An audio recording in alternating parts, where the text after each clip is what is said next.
ఈ రోజే డౌన్లోడ్ చేయండి. మీ ఫేవరెట్ షోస్ చూడండి. వాళ్ళ ప్రేమని అర్థం చేసుకోండి. చూసావా వదినా, బావగారిని ఒప్పించేలా ఉందక్క. ఎంత తెలివిగా మాట్లాడుతుందో. అన్నయ్య అంత సులువుగా ఒప్పుకోడు పార్వతి. కాలికేస్తే మెడకి, మెడకేస్తే కాలికి వేస్తాడు. వీళ్ళకి పెళ్ళెలా చేస్తాడు? కాదనకండి మావయ్య. చూడు శ్రీను, నేను కూడా ఒక ఆడపిల్లని కన్న తండ్రినే. రామలక్ష్మి శౌర్యని ప్రేమించిందని నా అనుమతి లేకుండా తను పెళ్లి చేసుకోలేదు. ఆద్య వాళ్ళ నాన్న కూడా అంతే. తన కన్న తండ్రి బ్రతికున్నప్పుడు అతని ఇష్టానుసారంగానే మీ పెళ్లి జరగాలి.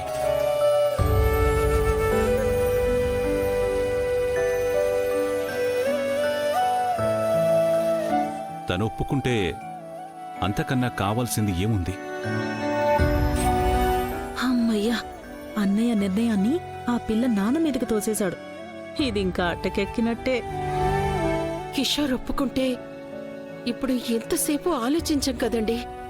ఎలాగైనా మీరు మా డాడీని ఒప్పించండి పెదనాన్న. అమ్మా ఆద్య, మీ పెద్దమ్మ నిన్నిక్కడికి తీసుకొచ్చింది నిన్ను మా కంటికి రెప్పలా చూసుకుంటాం, నీకు ఏ లోటు లేకుండా నీ బాగోగులు చూసుకోవడం మా బాధ్యత అని. కానీ నీ పెళ్లి విషయంలో పూర్తి హక్కులు మీ నాన్నకి ఉన్నాయి.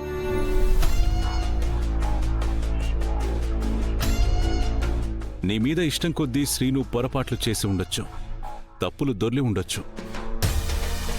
కానీ కూతురిని అమెరికా తీసుకెళ్తా అని నిర్ణయించుకున్నప్పుడు మేం మాత్రం అడ్డుపడలేం.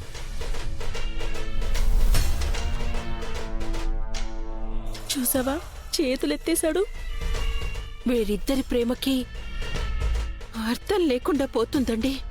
అమెరికా టికెట్స్ బుక్ చేయడానికి ఇంకా సమయం ఉండొచ్చు. కిషోర్లో మార్పు రావచ్చు. రావాలని కోరుకుందాం. వస్తే వీళ్ళ అదృష్టం.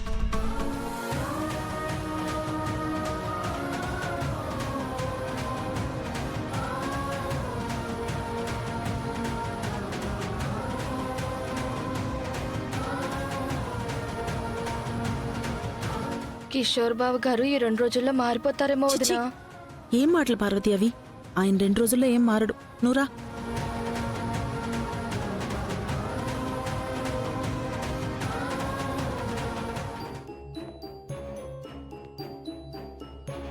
ఎక్స్క్యూజ్ మీ, శౌర్య గారు ఉన్నారా? ఎంతకీ మీరెవరు? బ్యాంక్ నుంచి వచ్చాం సార్ లోన్ కోసం అప్లై చేశారు. ఓ మీరా, రండి ప్లీజ్ కమ్. శౌర్య రండి, కూర్చోండి. శౌర్య శౌర్య శౌర్య లోన్ దేనికి? రామలక్ష్మి కోచింగ్ కోసం శౌర్య చిన్న లోన్ ఒకటి అప్లై చేశాడు. మొన్న ల్యాండ్ పేపర్లు తాకట్టు పెడతానంటే వద్దన్నాం కదా. ఇప్పుడు ఆ అవసరం లేదు. నేనొక షూరిటీ సంతకం పెడితే చాలు. Hello sir. Hello sir. మీరు లోన్కి అప్లై చేశారు కదా, ఎంక్వైరీ కోసం వచ్చాం. మీ ఫ్యామిలీ డీటెయిల్స్ చెప్తారా? ఏంటి చెప్పేది? మీరు ఆగండి, మేం మాట్లాడుకోవాల్సినవి చాలా ఉన్నాయి.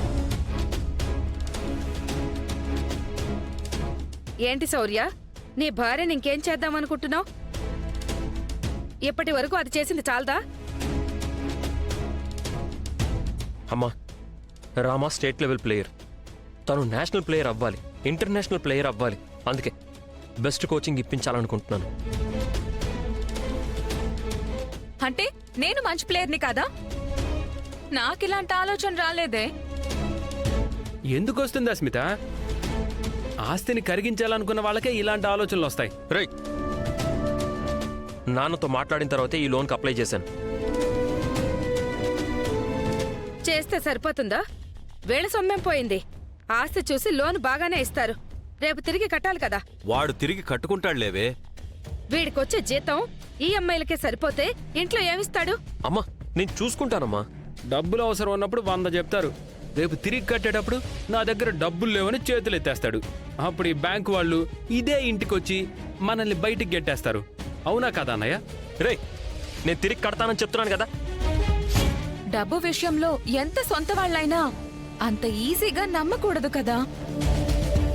అంటే నేను ఇంటి కోడల్లే కదా, ఆ హక్కుతో నాకు తెలుసని చెప్తున్నాను.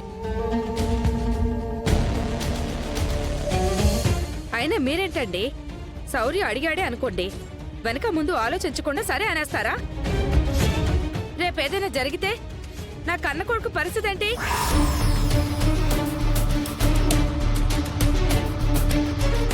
ఇద్దరూ నా కన్న కొడుకులే కదా ప్రమీల. తల్లి లేని బిడ్డ కదా అని మిమ్మల్ని పెళ్లి చేసుకున్నాక నేను శౌర్య అని నా కన్న బిడ్డలాగే చూసుకున్నాను. అది మీకు వాడికి తెలుసు. అంత మాత్రాన ఇప్పుడు నా కన్న బిడ్డకి అన్యాయం జరుగుతుంటే నేనెందుకు ఊరుకుంటాను? అమ్మా, నీ ప్రేమకి నీ పెంపకానికి నేనెప్పుడూ రుణపడి ఉంటాను. భార్యని ఉన్నత శిఖరాలు ఎక్కించడానికి భర్త ఎంత ఉత్తమ నటన ప్రదర్శిస్తున్నాడో. అస్మిత, నోటికి ఎంత వస్తే అంత మాట్లాడుకో. కొంచెం నాలుకని అదుపులో ఉంచుకో. ఆయన గురించి నీకేం తెలిసి మాట్లాడుతున్నావు? మొగుడు పెళ్ళాలు ఒకరినొకరు బాగానే సమర్థించుకుంటున్నారే. అత్తయ్య, వదిన మీద నీకెంతైనా వాత్సల్యం ఉండొచ్చులే, కానీ ఆస్తి మీద పూర్తిగా నీకు హక్కు లేదు కదా.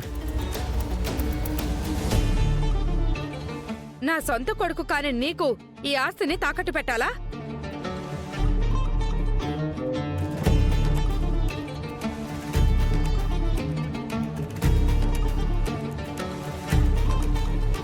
అత్తయ్య మాటల్లో వాస్తవం ఉంది కదా. అయినా ఆశకైనా హద్దుండాలి. అస్మితను చూసి నేర్చుకోండి. తను కూడా హాకీ ఆడుతుంది కానీ ఇలా అత్తగారి ఆస్తిని అడ్డం పెట్టుకుని ఎదగాలనుకోలేదు. నేను అనకూడదు కానీ రామలక్ష్మికేం తక్కువ? వాళ్ళ నాన్న కూడా బాగానే సంపాదించాడుగా. వాళ్ళకి కావలసినంత ఆస్తుందిగా, వాళ్ళని అడగచ్చు కదా. ఏయ్, ఏం మాట్లాడుతున్నావ్? సార్ ఆగండి సార్. భలే గుర్తు చేసావమ్మా. చెప్పరా, దీనికేమంటావు? అమ్మా, నేను రామలక్ష్మిని ప్రేమించి పెళ్లి చేసుకున్నాను. తను నా చెయ్యి పట్టుకొని ఇంటికి వచ్చింది. నాకు కావాల్సింది తన ఆశయమే కానీ తన ఆస్తి కాదు.